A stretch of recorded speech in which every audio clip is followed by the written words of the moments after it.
much for doing this interview with me. But, more importantly, first up, RBCxMusic. Congratulations on being part of this ensemble of great Canadian talent for 2022.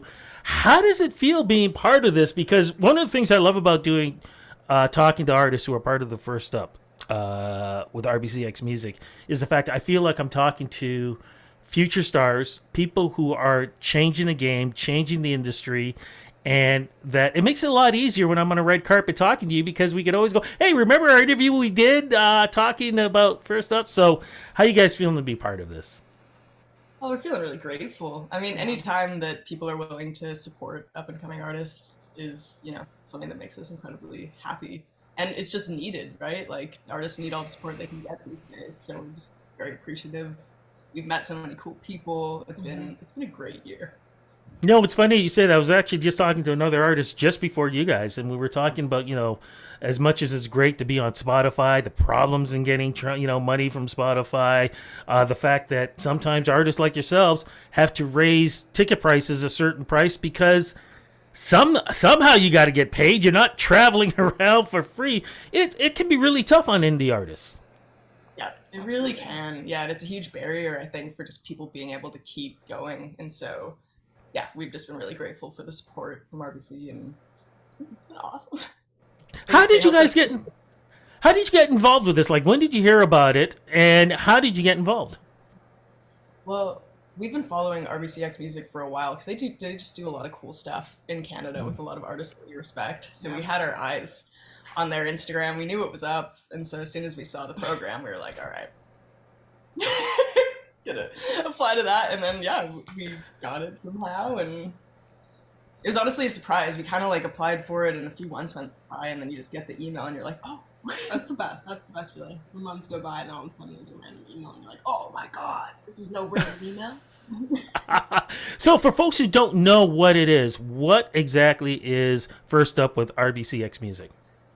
Yeah. So it's basically a program where they give you like financial support, mentorship, performance opportunities, and you just get to be a part of this group of artists and sort of like people. Like we've worked with PR people through RBC, we've met different workshopping, different, I don't know, yeah, it's just been this program where they've put us in touch and contact with the industry and sort of given us some financial support to keep going with what we're doing as Vox Area.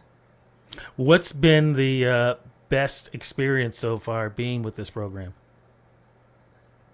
The summit, Yeah, definitely the the summit. summit. We went to Toronto with all the other artists back in August, and it was just amazing. Like, especially after COVID, being able to just be in a place with all these different artists and connect and make friends. Like, I feel like that's one of the greatest parts of the industry. Is just like making connections with your peers, and that's something that we've been missing so much. I mean, even like pre-pandemic, I think it's just hard to be in a room full of creatives. Like, money-wise too, it's hard to get people together. So, we have to work and everything else. So it's a very special opportunity to be in a room full of creatives. Well, like I said, so happy for you guys. And now I get a chance to talk about your careers, your music style, everything else too. So, you're both sisters. How did this all begin for the two of you? Did you both know that you wanted to be entertainers? Like, how did this all work? And where are you originally from? So we're from Vancouver, BC. We grew up doing music. Our grandma was a piano teacher and a choir teacher. So she would look after us 2 times a week and she would just teach us about music. Like we'd spend most of our time with her making music. And so I think it was ingrained in us from basically from the jump, from the beginning. And yeah, we always made music together. We joined a band that we created with our friends in high school and fell in love with it. And it just kind of blossomed from there. But the thing is, though, you guys aren't doing what you might hear on Top 40. You guys do really your own original sound. What would you call it, and what is that based on? Ooh, that's a great question. I think we call it kind of like a dark pop or a dream pop. And I'd say it's based on, I don't know, we have a classical music background. So I think that heavily influenced, like when we grew up, we played in like symphonies and studied classical music, and it wasn't as much pop focus, like our upbringing. And so I think that really made us want to do something that had like these soundscapes and these sort of more I don't know, just weird music. I wouldn't call it weird music, but here's the thing, and the reason why I'm saying this is because when people, if you think back in the '70s, when you were looking at, say, like bands like the Who, and they were doing this sort of orchestrated rock where basically you closed your eyes. Sometimes they did a little of this too at the same time, but it was a dream journey of music. I feel like you guys are doing that with your sound. Am I right about that? No, I love that. That's a beautiful description. And it's something that we, like our first record when we were called the Catherines, was a bit more of like an experiment in pop music and trying to sort of try all these different genres and see what we could do. Whereas with Vox Rea, like we honed in on a sound and we wanted it to feel like this cohesive journey, like you said, where it's like all connected and it's something that you can just sit down and really take in as an art piece, like whether it's the visuals or the album itself. Like that was a huge goal of ours, yeah, was to make it like that. Now, you just mentioned about the name change. Did it have anything to do with, because I think you guys sort of did a retreat out in the mountains? Yeah, like we went to school. Oh yeah. In the mountains. We went to a little weird hippie liberal arts school, and yeah, I think we just like spent a lot of time there learning how to be humans, and like came out and just like it changed the way that we wanted to be artists, you know, and like the way that we wanted to approach the project. So when it came time, we were like, okay, we want to start fresh and sort of establish this as a new going forward, like a new entity for us. Yeah. How did the pandemic change your style of music, or did it? Because we all had the same type of experiences, but at the same time, different type of experiences. And artists like yourselves get to express it through your music. Yeah, big time. I mean, it's funny because we finished the record, like the Vox Rea record, just before the pandemic hit, like literally a month before. And I think like what had actually changed was our approach to the whole project, like everything beyond the music.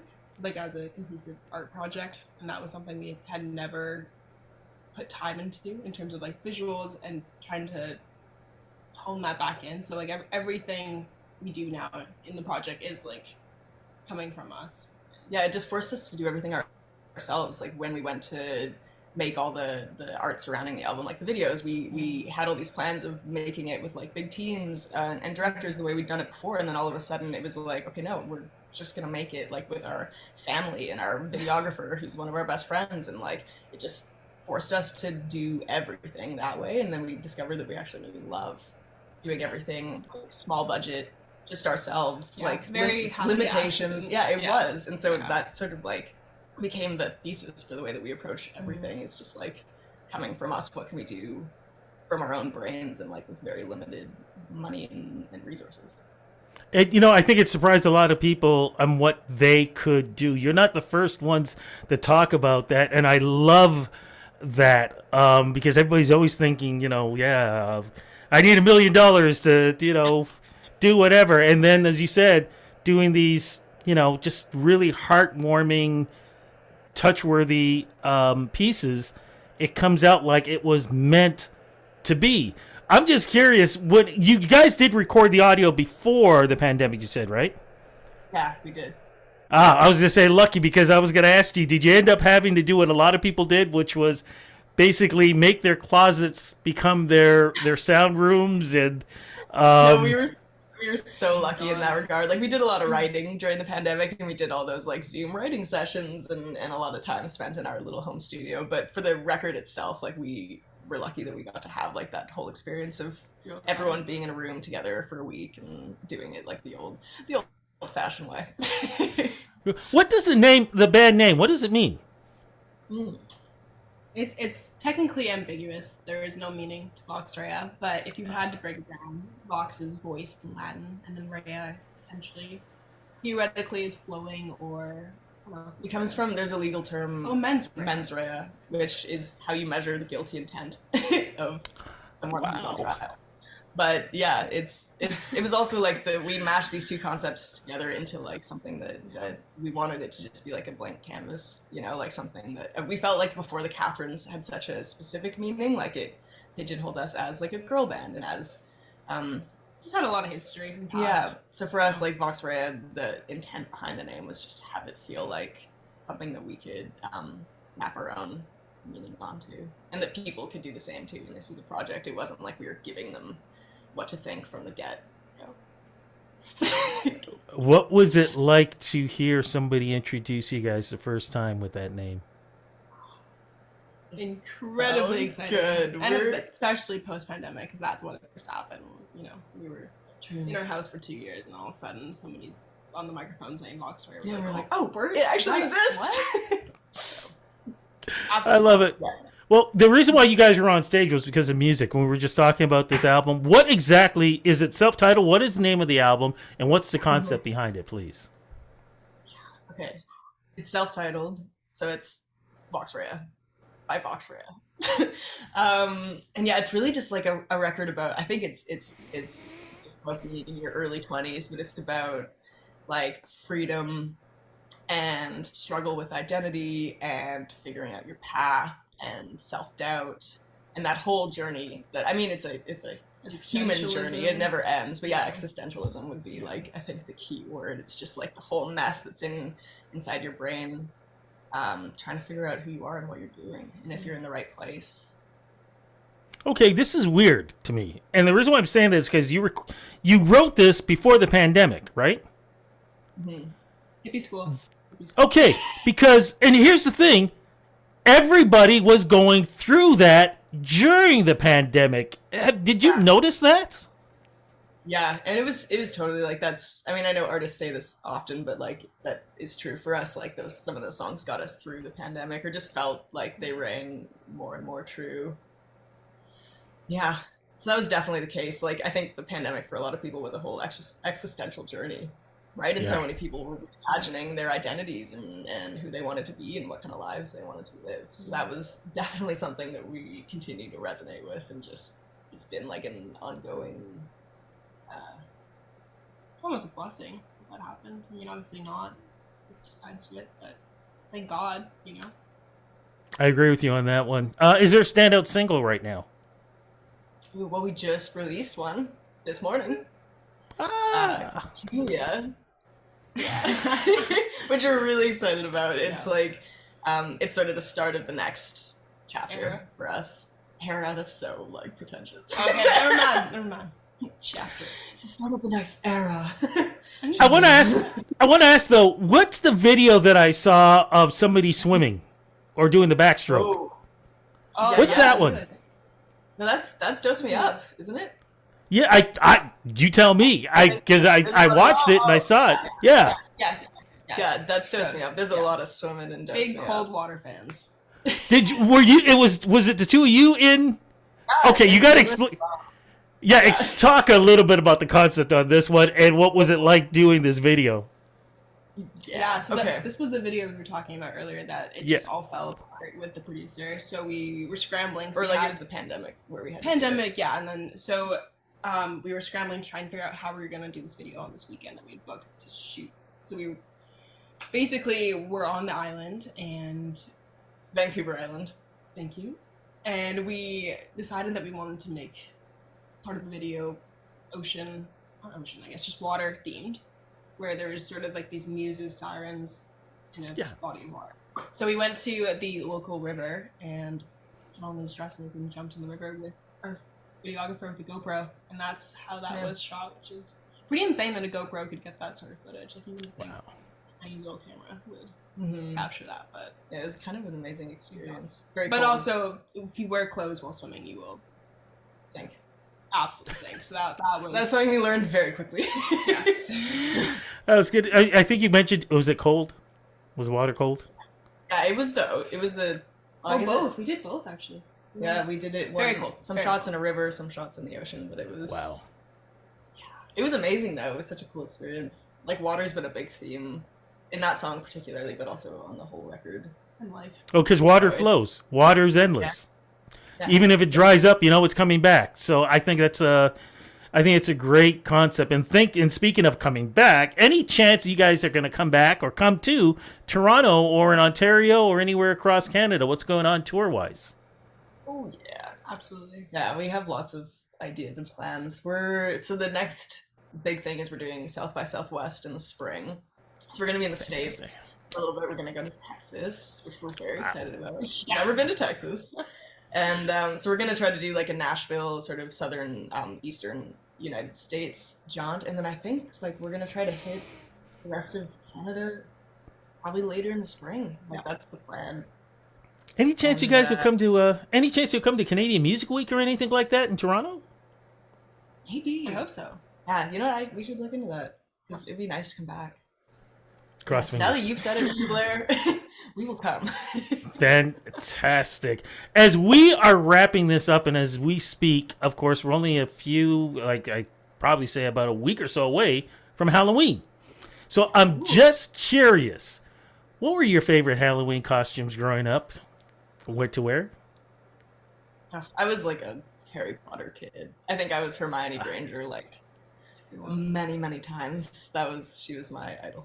That's such a good. Okay, I was a toucan, like a full-on like zip up, sort of like a ski suit vibe, you know? Like. Are you serious? Toucan, like Toucan Sam, the. Oh my god! That's a good one. Talk about two different contrasts altogether. Oh my god! Yeah, that's a whole different vibe. We love variation. We do. I hope there are pictures up on your Instagram of. Okay, I gotta go back we'll on. make that happen. Yeah, because I gotta go on there. And just curious too, what was your favorite? What was your favorite Halloween candy and least favorite Halloween candy? Okay, I feel like favorite was like a Reese or a Kit Kat for me. Oh, okay, we'll have different. okay. No, I know, favorites. but okay. Least favorite when people give you fruit.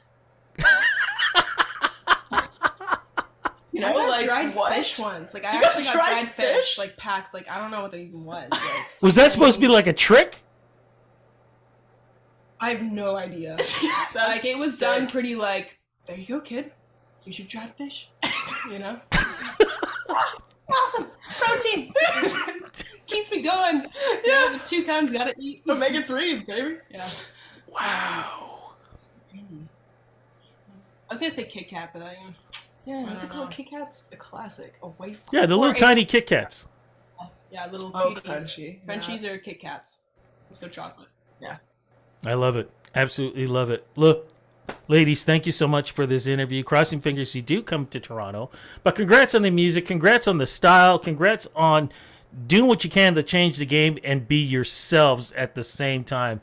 Because I think that's the Canadian way, and I think that's so important for the music industry. Looking forward to talking to you guys again soon, and all the best. And again, congrats on being part of First Up with RBCxMusic. Thank you so Thank much. you.